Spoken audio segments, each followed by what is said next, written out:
külalised on meil täna Jan Uuspõld ja Andres Roosileht. Tere hommikust! Tere hommikust! Tere hommikust! Teid ühendab peegel. Aeg on peeglisse vaadata. Ja ma ei tea, Jan, kui sa vaatad peeglisse, meeldib sulle see, mis sealt vastu vaatab? Peeglike seina peal, kes on kaunim kõige kuval. Kui ma vaatan oma armast hetkel lavastajat Kursavenda, siis meeldib. Ja, aga kui sa ise vaatad peeglisse? Ma ise vaatan, täitsa võib rahul olla, jah. Enam vähem. Läheb paremaks vaikselt. Tegelikult tuleb teil Keller teatris varsti välja etendus, mille nimi on Peegel. Ja seda on ju nimetatud üsna selliseks mässumeelseks etenduseks, vähemasti kui Londonisse välja tuli. Kas sina, Andres, tegid selle valiku, et hakkad nüüd sellist tükki lavastama? No ikka jah, ja hirmus tarvidus ja tahtmine oli seda teha juba jupp aega. See on tore tükk, jah, kus... Tore, ütled tore, sa? Jaa, sellepärast, et... Heas mõttes. Jaa, see on tükk, mida mängitakse siis ilma kultuuriministri loata. Ja ka meie teeme seda täiesti ilma kultuuriministeeriumi loata, nii et vaatama tulles olge ettevaatlikult. Miks see nii on või mis seal siis on nii hullust, või et see luba... Seda ma kirjeldada ei saa, vastasel juhul meil ei õnnestu võib-olla mängida. No intriig on juba üle või? Ei, tegu on siis ühes totalitaarses režiimis toimuva tükiga ja... No nii. Kellelgi on äratskell. Oi! Mina pean viimane aeg ärgata. Et aga oot, mis asja ma tegelikult rääkima? Et see on seal ühes totalitaarses riigis toimuva. Just. See on, Andres, ma segan vahele. Eile kohtusime seal, kuna me teeme kultuuriministri keldrist neid proove. See on nali. See ei ole nali. Jaa, kultuuriministeeriumi all. Et siis... Aga mitte nagu alluses, vaid lihtsalt all. Jaa, lihtsalt. See on juhus, et tema keldrist teete. Me kohtusime seal Margus Allikmaaga ja küsis, mis teete, ma vaatasin sihukest asja, siis see on ju ohudraama. Mõnes mõttes vastab see žanri määratus on päris õige. Ma pole kuulnudki sellist ohudraama. No vaata see, ütleme niisugune ega meil oli ka siin ju skandaal, kui taheti hakata meie mõtteid kontrollima natuke juba, ütleme utreeritult öeldes, eks ole, aga õnneks see seadus ei läinud läbi, aga mina olen kuulnud, et Londonis juba võetakse sind kinni guugeldamise eest, kui sa näiteks Hamas guugeldad. Ütleme laias laastus öeldes, et ega see oht varitseb kogu aeg see sihukene ja ega siis ei ole asi kaugel, kui hakatakse näidendite sisu kontrollima ametnike poolt ennem kui neid avaldada tohib, et see. Ja Janil on suurepärane roll seal ka saab mängida alustavat või siis õigupoolest ambitsioonikat kultuuriministri hakatist, et ta kultuuriministriks päris ei jõua saada, aga sinna lähedale. Proovin, jah. Kas sul tegelikus elus oleks sellist ambitsiooni? No ütleme, et loomeinimesed lähevad poliitikasse, ei ole väga tavapäratu. Kahjuks ei ole, ma lihtsalt ma tean, ma olen üldiselt ka tagasihoidlik ja pean alati... Sa oled tagasihoidlik või? Pügala võrra kehvemaks, kui ma tegelikult olen, aga mul ei ole sihukest isikutüüpi lihtsalt, et ma suudaksin organiseerida teiste asju. Pigem mulle meeldib, kui minu asju organiseeritakse. Kuigi vahel on vaata kultuuriinimesed, kes on saanud Riigikogusse. See ongi nüüd see õige. Mul tuleb millegi pärast praegu jällegi meelde, näiteks Ain Lutsepp minu mõist istus seal nii vaikselt, et ei pea... Tema istus vaikselt. On jah.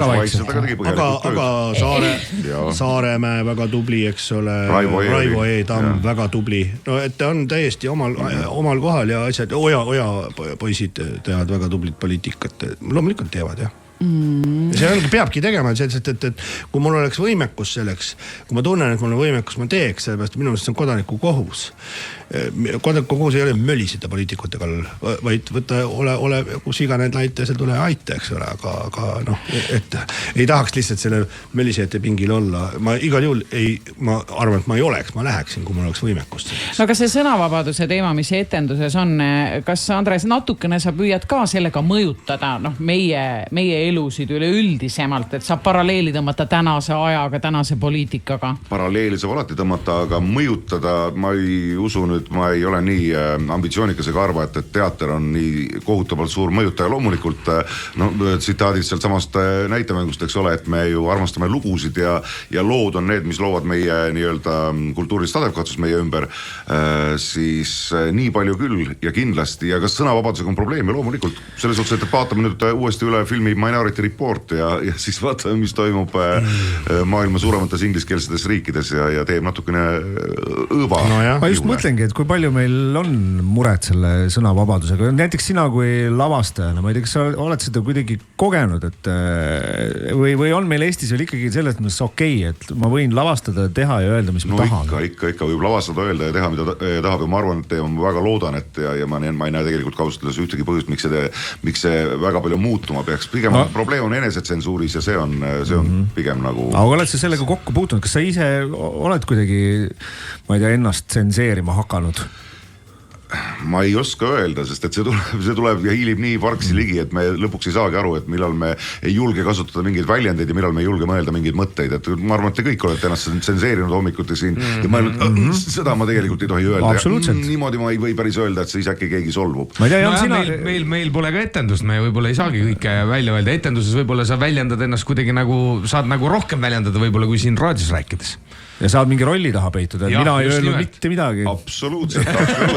Aga Jan, sina oled ju ikkagi suhteliselt oma sõnas olnud vaba ja ei ole väga nagu piiranud ennast. Ma ei tea, kas sa oled mõelnud vahepeal, et hakkad kuidagi kogemata ennast tsenseerima või ikkagi lajatad nii? Ja no mitte ainult sõnas, eks ole, vahel tegudes ka, kui mõtleb, mis ta tentsin minna peaks.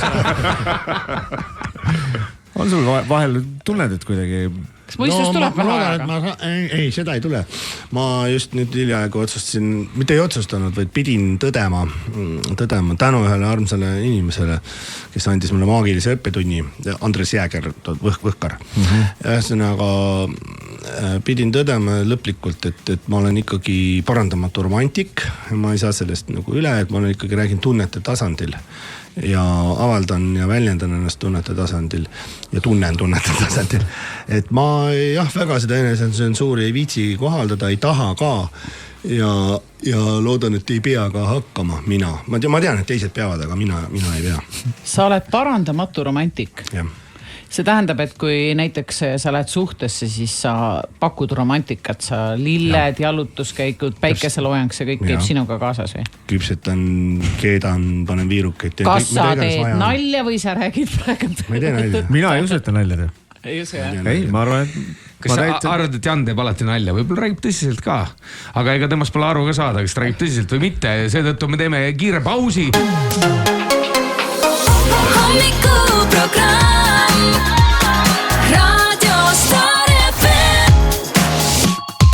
Meil on külas lavastaja Andres Roosileht ja näitleja Jan Uuspõld.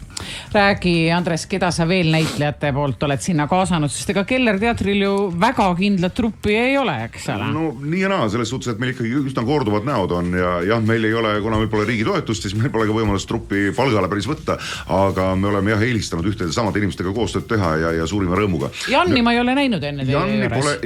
Ei ole, Jan ise tahtis. Ise tahtis? Tegelikult oli see, et tükk Peegel, nagu see tükk tuli mul varem, Sam Allcrofti Peegel ja selle eest oli täitsa võitlesime, et seda endale saada. Saime, oleme äärmiselt rõõmsad ja... Mis tähendab võitlema, sa pead mingid tingimusi täitma? Seda ka, ei. Tegelikult oli see, et lihtsalt huvilisi selgus oli Eestist rohkemgi, kes tahtsid seda teha. Aga lõpuks läks kõik hästi ja meie teeme.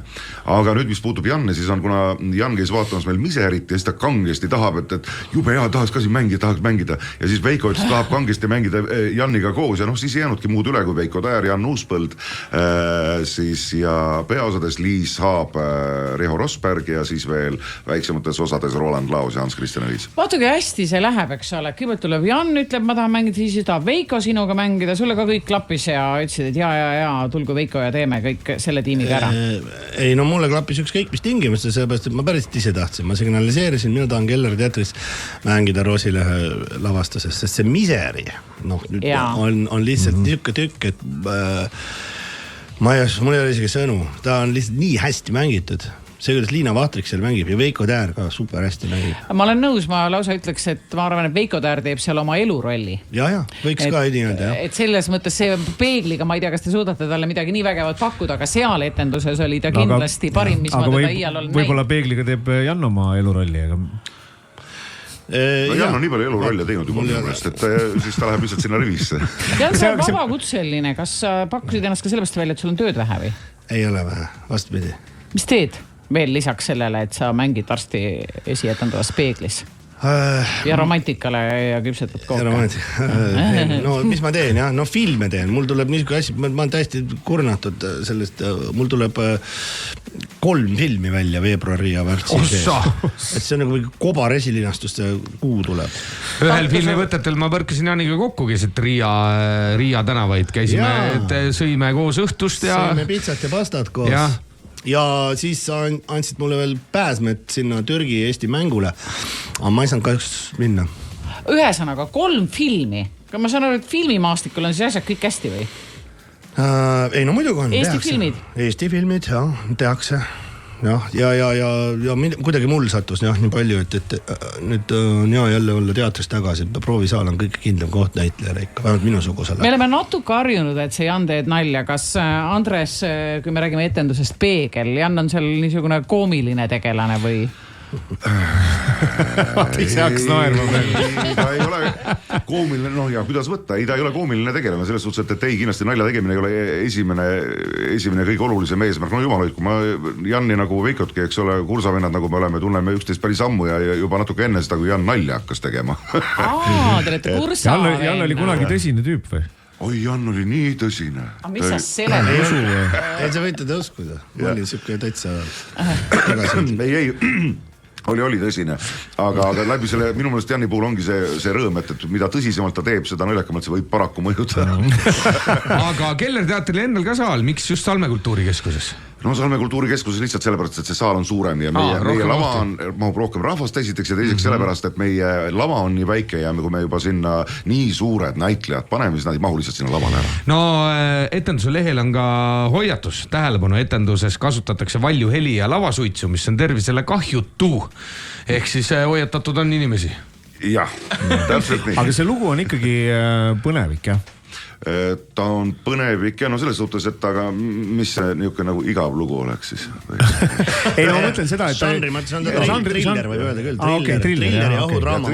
Ma žanri mõttes mõtlengi, et kuhu kanti ta siis nagu liigitub, jah? Ja triller on ta kindlasti, jah.